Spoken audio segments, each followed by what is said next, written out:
Here we go. No, we talked about that.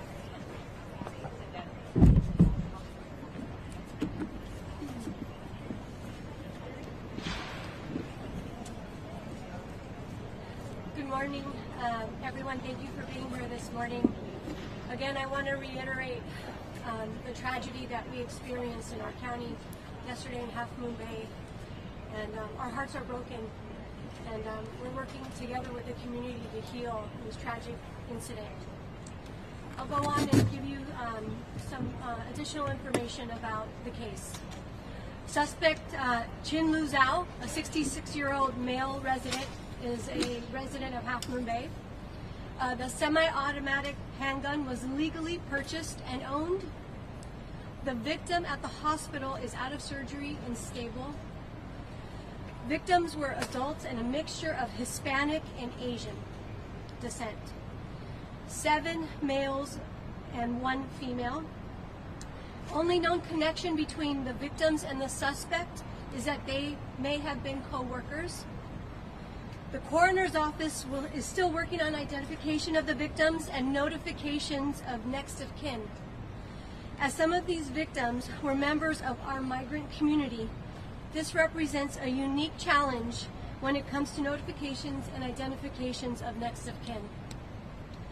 All of the evidence we have points to this being the instance of workplace violence. The Mounted Mushroom Farm, the first location, is where the subject was employed. I'd like to hand it off to now our District Attorney, Steve Wagstaff. Thank you, Sheriff. Good morning. I'm Steve Wagstaff. I'm the District Attorney. And the case, my job now is to inform you where the case will go. The Sheriff's Office is submitting the case to us today. We will review it. The arraignment will not be this afternoon, as was first put out. It will be tomorrow afternoon at 1:30 here in this building, courtroom 4A, the custody courtroom. The charges have not yet been determined because until we review all of the information, we will make that decision later today or tomorrow morning. And again, the charges obviously involve the homicides involved, as the sheriff just said. I want to make a specific reference to the fact that I have been briefed on the sheriff's office investigation of this case. And cases like this, we've never had one in this county of this many deaths at one scene or one time. And so it was a very hectic scene. The sheriff's office did a magnificent job in investigating this case. I'm very proud to have the sheriff's office as our colleagues and Sheriff Corpus as my colleague. The work was done extraordinarily well. But again, in terms of precise detail, we're not going to be giving out a lot of precise detail on what was said. This is a case that is at the beginning stage. It has a long road to travel over the coming months and years. And to that extent, we don't want to try it out in the public eye, but instead, we will ultimately handle this case in one of the courtrooms in that building. So now I'll turn it back for any questions that may exist for us. Good morning. My name is Eamon Allen. I'm the Sheriff's PIO, and I'll take any questions now. 2 questions over here. One, I couldn't quite hear. Did you say purchased illegally or illegally? It was a legally purchased firearm and owned. And the second question is, do you have evidence that the suspect was targeting these specific individuals? We're not releasing that information at this time. What kind of gun? It was a semi-automatic handgun. As far as make and model, we're not releasing that. Can you describe the circumstances under which he was taken into custody? Did he come up and surrender to you? Is that what happened? So he did not actively surrender to us. He was located in his vehicle in the parking lot of the Half Moon Bay substation. One of our deputies located the vehicle there and recognized it from the information we had from the scene. At that point, he started giving the subject commands. The subject was still seated in the vehicle. The subject exited the vehicle and was taken into custody without an incident. Had you identified him prior to spotting him? Did you know who you were looking for, or did you just know the vehicle? We did. We have the suspect information as well as suspect vehicle information. So it's our understanding that he's been cooperating with the investigation and giving you information. Can you tell us anything about a motive for this massacre at this point? All the evidence we have right now points to a workplace violence incident. Workplace violence? Yes. What was he upset about? We're not releasing that information this time. What else can you tell us about victims? Anything else that we can share about victims? So we're still working on with the coroner's office on notifications of the victims' families. So we're not releasing specific identifying information of the victims.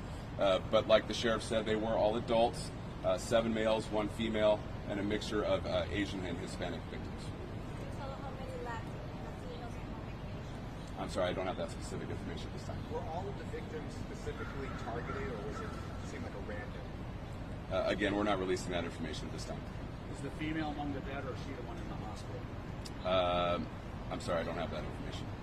Can you tell us if, you know, a little bit about his background, anything that would have given you any kind of, you know, information that he would actually do? So, does he have any prior convictions or anything charged in the past?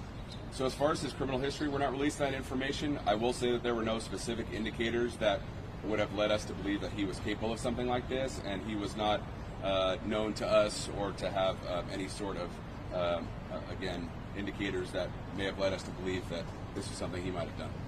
He was Chinese national. How long has he been in the United States? Do you know? We're not releasing any information as related to his status like that. I don't have the specifics as that.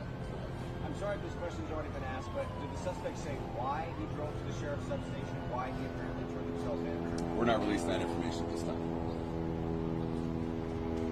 The mayor of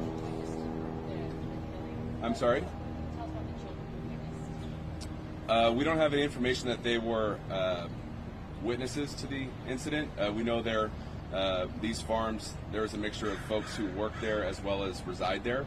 And we do know that there were some children in the vicinity, but as far as being specific witnesses to it, we don't have that information. Did the suspect live on the farm as well? I'm sorry, I don't have that information.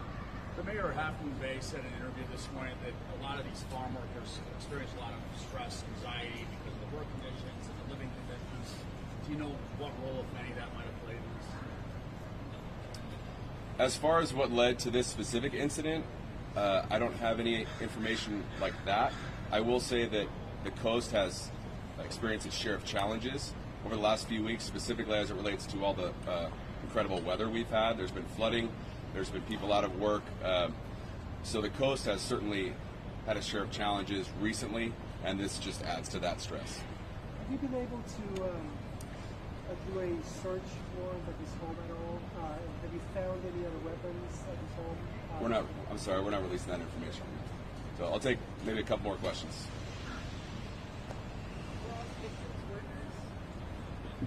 I don't have that information for you right now, I'm sorry. Last one? All right, thank you very much. Sheriff, do you have anything to add? As we gain more developments, we will be apprising you of the information. Again, I just wanted to